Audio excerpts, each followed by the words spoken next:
Ni makocha wachache sana ndio wanadumu kwenye timu. Ni maneno ya Ngoso Msigwa ambaye ameweza kufunguka kutokana na mwenendo wa makocha wengi kutokudumu kwa muda mrefu kwenye klabu nyingi za hapa bara la Afrika. Kwa mjibu wa Ngoso Msigwa, anadai kwamba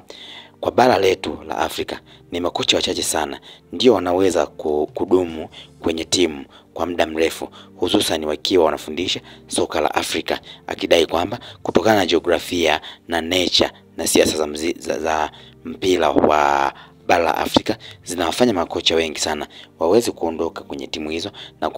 kuweza kutokutimiza yale ambao walikuwa wanataka, huku akitolea mfano kwa wale makocha ambao waliweza kuondoka kwenye klabu kama Simba, Yanga na timu nyingine, kwa kudai kwamba siasa za mpira wa Afrika ziko tofauti na siasa za sehemu nyingine, kwa kuwa makocha wanashindwa kukaa kutokana na mambo mawili au matatu. Jambo la kwanza ni siasa za mpira, ambapo siasa za mpira zinaweza kumfanya kocha asiweze kuishi kwa raha na kukaa muda mfupi kwenye timu,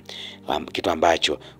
makocha wengi wanakaa muda mfupi zaidi. Lakini kitu cha pili ni miundombinu, yani kocha anaingia kwenye timu anakutana na miundombinu ambayo ni duni, tofauti na ile ambayo alielekezwa au anajua yeye, ambayo inaweza kumfikisha sehemu fulani. Lakini kitu cha tatu ni uongozi, yani uongozi wa timu husika ndio unaomfanya aweze kuondoka, kwa kuwa 90% ya uongozi wa vilabu vya bara la Afrika huwa vinawapangia makocha kitu gani cha kufanya kwa muda huo. Aidha kuna muda wanawapangia mpaka kikosi chenyewe, na hivyo huwafanya makocha wengi washindwe kumudu kwenye hivyo vikosi kutokana na mambo hayo. Kitu cha nne ni pressure ya mashabiki. Pressure ya mashabiki huwa inapelekea makocha wengi wasiweze kudumu, kwa kuwa mashabiki wengi hususan wa Tanzania wenyewe wanachojua ni kwamba timu hiyo inashinda muda wote, na ndio maana tukiangalia hata kuondoka kwa kocha Fadlu Davis hakuna uhusiano wowote ambao unaonesha kwamba kuna tatizo ambalo aliweza kulifanya,